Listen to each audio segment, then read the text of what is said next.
Привет, друзья, привет, коллеги. Сдается мне, вот так быть не должно.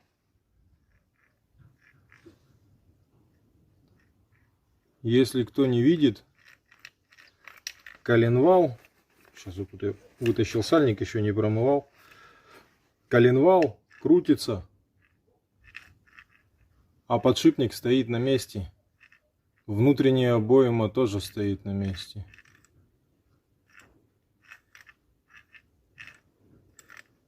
А так быть не должно.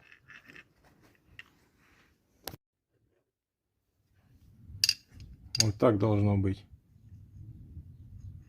Чтобы обойма шевелилась вместе